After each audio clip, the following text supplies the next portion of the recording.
They shackled America's most elite female warrior, branding her a traitor in a courtroom rigged for failure. They never imagined her silent protector was a 4-star general, waiting for the perfect moment to expose their conspiracy. The cold steel of the shackles chafed Kaelen Valkyrie, Vance's wrists, each clank of the chain echoing like a death knell in the cavernous military courtroom. She walked with a deliberate, measured gait, her spine a ramrod of defiance against the weight of the stares fixed upon her. Contempt, morbid curiosity, and a smug sense of vindication radiated from the gallery, a sea of uniformed personnel who had already tried and convicted her in their minds. Her uniform, stripped of its prestigious seal trident and every ribbon she had bled for, hung on her athletic frame like a shroud. Traitor. Failure. A woman who flew too close to the sun. The whispers slithered behind her, venomous and certain. Kaelen's emerald eyes, sharp and analytical, swept the room. She cataloged faces, exits, the posture of the guards, an ingrained combat habit. Outwardly, she was a statue of composure. Inwardly, a memory flickered. The grit of sand against her cheek, the smell of cordite, and the impossible heat of the Zarkan Valley sun. A child's laughter, abruptly silenced by the crack of a rifle. Her own. The memory dissolved as she reached the defense table. Her lawyer, Lieutenant Ben Carter, shot to his feet, his youth and anxiety a stark contrast to her stillness. The files spread before him were insultingly thin for a case of this magnitude. "Commander," he whispered, his voice cracking slightly, "they've denied the motion for the unredacted mission logs." "Again." "Expected, Lieutenant." Kaelen's voice was a low, steady murmur. "Focus on what you can control." The sharp rap of a gavel silenced the room as Judge Advocate General Harrison Kane entered. His face was a mask of stern disapproval, a man who saw the world in black and white, and Kaelen was a shade of gray he intended to erase. "All rise," the bailiff commanded. The court settled, a palpable tension gripping the air. Judge Kane fixed his gaze on Kaelen, his eyes cold and dismissive.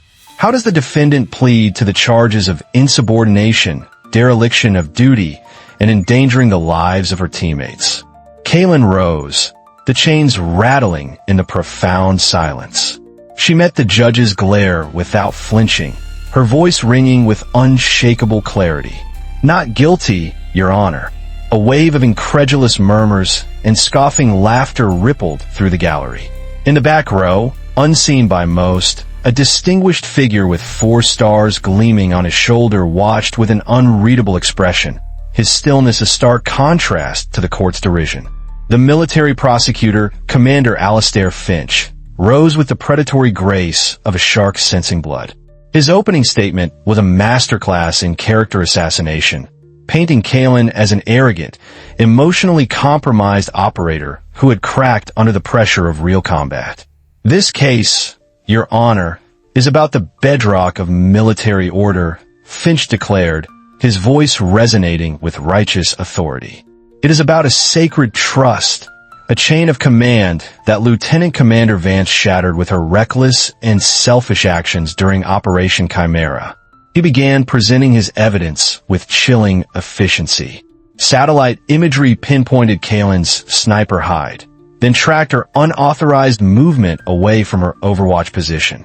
Audio logs played her team leader's frantic orders to hold her position, followed by her curt acknowledgement, and then damning silence.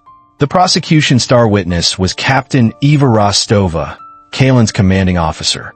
A woman with a polished exterior and eyes that held a flicker of cold ambition. Rostova's testimony was devastating.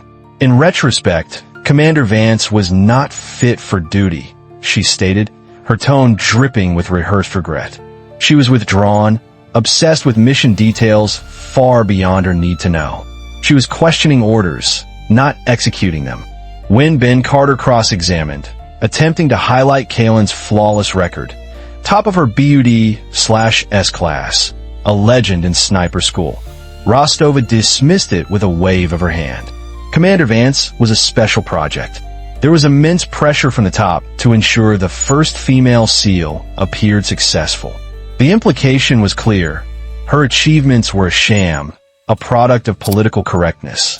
Kaelen felt the daggers of 100 glares, the poison of Rostova's words seeping into the jury's minds. She had been expertly isolated.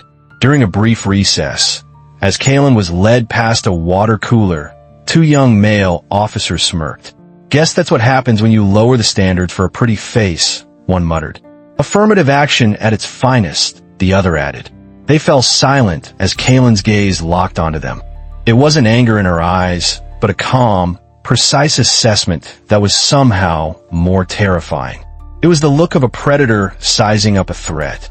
The officers shuffled away, their bravado evaporating under the weight of that silent scrutiny.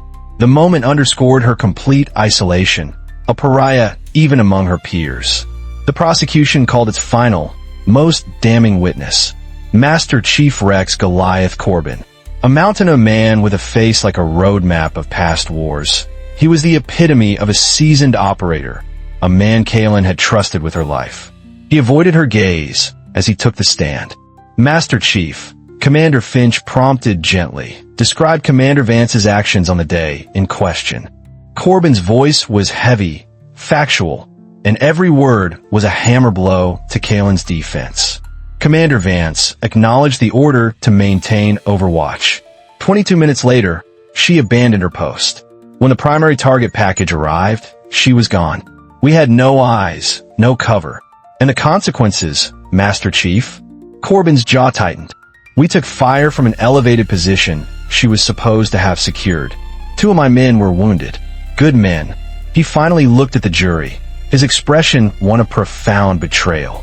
"In 20 years of service, I've never seen such a blatant disregard for the team." Ben Carter's cross-examination was futile. Every question about the mission's unusual parameters or the possibility of conflicting intelligence was shut down by Judge Kane's sustained objections. The system was closing ranks, protecting a narrative that required Kaelen to be the villain. As the prosecution rested, the verdict was already written on the faces of the all-male, all-senior officer jury. In the back row, the 4-star general's eyes briefly met Kaelen's. For a fleeting moment, she saw not judgment, but something else, something that looked like a shared burden. Then he looked away. That evening, in the stark, gray confines of her holding cell, Ben Carter made a final, desperate plea. "They're going to convict you, Kaelen. Throw yourself on the mercy of the court. Plead guilty. Your record might save you from a life sentence." Kaelen looked at the young, earnest lawyer who had fought so hard with so little. "I can't plead guilty to something I didn't do, Ben." "Then help me. Tell me what really happened," he implored, his frustration boiling over. She was silent for a long moment, the weight of her oath pressing down on her. "What happened out there is classified above your clearance," she said softly. "You're a good man, but some battles can't be won in a courtroom." She turned away, a soldier accepting her fate, leaving Carter alone with his powerlessness and her quiet, unyielding resolve. The next morning, the courtroom buzzed with the low energy of a foregone conclusion. The jury looked impatient, men waiting to rubber stamp a verdict and get back to their real duties. Ben Carter stood to begin the defense, his voice trembling slightly as he spoke of Kaelen's patriotism and exemplary record. The jury listened with polite, vacant expressions. Judge Kane glanced at his watch. As Carter called his first witness, the heavy oak doors at the back of the courtroom swung open with a force that commanded every eye. Standing in the doorway, framed like an avenging angel, was General Marcus Thorne. For gleaming stars adorned each of his shoulders, the insignia of the Joint Special Operations Command, JSOC, a silent testament to his authority. He was a living legend, the architect of a dozen shadow wars, a man who answered only to the president. His unannounced presence was not just irregular, it was a seismic event. A hush fell over the room, so absolute that the hum of the fluorescent lights seemed deafening. General Thorne walked down the center aisle with a deliberate, unhurried pace, his aide-de-camp trailing behind with a locked briefcase. Judge Kane, for the first time, looked utterly flustered. "General Thorne, this court was not aware of your intention to be present." That's because my presence wasn't a request. Your Honor, Thorne's voice was quiet, yet it carried the weight of absolute command. I'm here to address this court. Commander Finch shot to his feet. Your Honor, this is a flagrant disruption. The general is not on any witness list. Sit down, Commander. Thorne didn't raise his voice, nor did he even look at Finch, but the prosecutor sat down as if shoved by an invisible hand. The general turned his piercing gaze back to the judge. So is court-martialing a decorated hero under false pretenses? I am not here as a witness. I am here as the commanding officer of JSOC, exercising my authority over all special operations and their classified nature. After a tense, drawn-out silence where Judge Kaelen seemed to weigh his entire career, he gave a stiff, reluctant nod. Thorne approached the bench. Before I proceed, I am exercising my authority under National Security Directive 47 to declassify specific elements of Operation Chimera for the purpose of this proceeding only. He turned to face the gallery, his voice hardening. Anyone in this room without top-secret SCI clearance will vacate the premises immediately. Now, journalists and junior officers scrambled for the exits, their faces a mixture of shock and outrage. The doors were sealed. The courtroom, once a stage for Kaelen's conviction, had just become General Thorne's theater of war.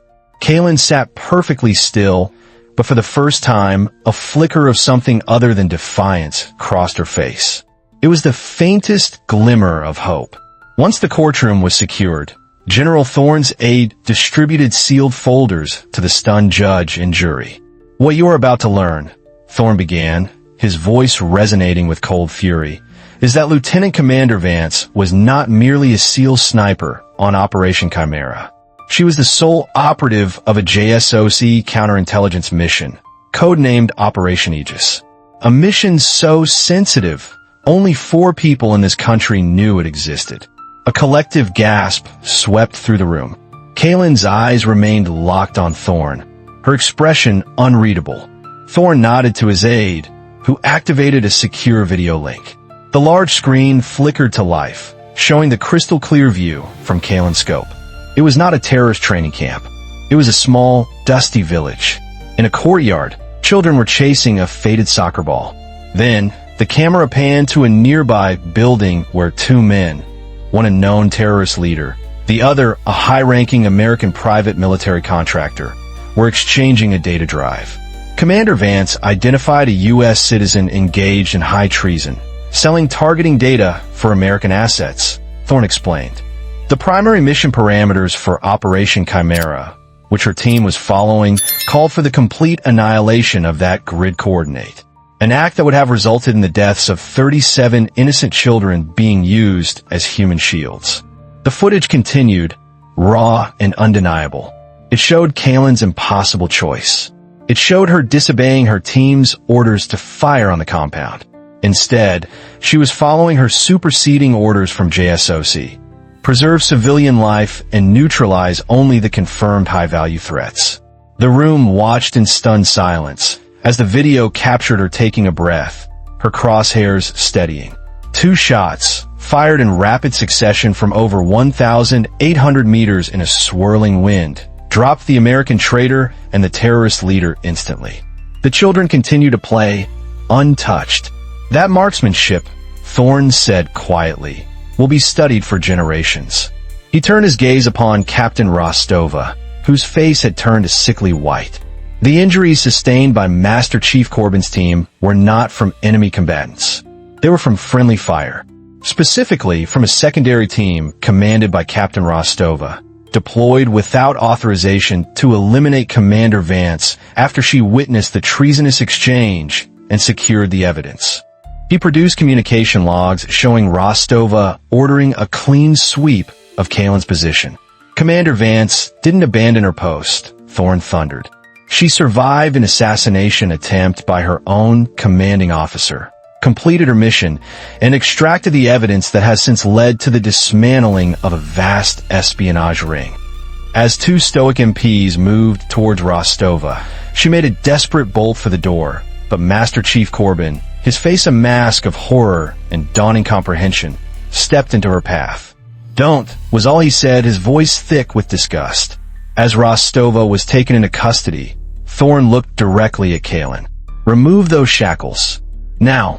The guard fumbled with the keys, and the chains fell to the floor with a final, liberating clatter. The jury foreman stood, his voice shaking with emotion. "Your Honor, we find the defendant, Lieutenant Commander Kaelen Vance, not guilty on all charges." The verdict was a formality. Justice had already been delivered. Later, amid the stunned aftermath, Corbin approached Kaelen, his eyes filled with shame. "Commander, I didn't know." "I know you didn't, Master Chief," she said, her voice softening. She extended her hand. Their handshake was firm, a bridge rebuilt over a chasm of lies. The brotherhood was restored. In the quiet corridors outside the courtroom, General Thorn walked beside Kaelen. The show trial was a necessary evil. "Vance," he admitted. "It was the only way to flush out Rostova and her network. We still don't know how high it goes." "Understand, sir," she said, the exhaustion finally settling in. A week later, Kaelen stood before a simple marble headstone at Arlington National Cemetery. It read, "Captain Michael Rourke, USN. A mentor, a warrior, a friend." He was the man who had seen her potential, who had pushed her to break every barrier. "It's over, Mike," she whispered to the cold stone. "They tried to break me. It didn't work. He would be immensely proud." General Thorn's voice came from behind her. He had joined her in silence. "The President wants to award you the Navy Cross. Publicly." Kaelen shook her head.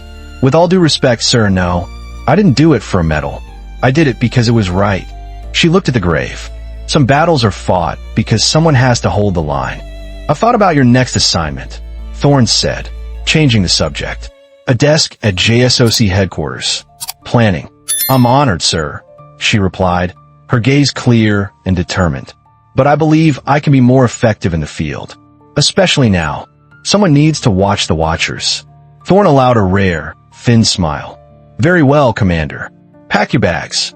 Months later, in her new, Spartan office at Naval Special Warfare Command, Kaelen met with a nervous young ensign, Nova Chun, who dreamed of being the next woman to attempt the BUD/S course. Kaelen handed her a custom-made training regimen. "The standards won't be lowered for you," Kaelen advised, her voice firm but encouraging. "They will be higher when the time comes to quit, and it will come. Remember why you started. Find your own reason. It's the only thing that will get you through." As the young ensign left, clutching the folder like a sacred text, Kaelen's secure phone buzzed. It was Thorn. "Vance," he said, his voice urgent. "It's time. Operation Aegis, Phase 2. Kaelen stood and looked out the window at the endless ocean, her reflection showing a warrior reborn. The fight was far from over. It had just begun. Kaelen's journey is a testament that integrity is a weapon that even the most powerful fear. What part of her story resonated with you the most? Let us know in the comments below. And please, always comment with respect for the real-life service members who inspire stories like these. For more stories of courage against all odds, don't forget to like, share, and subscribe.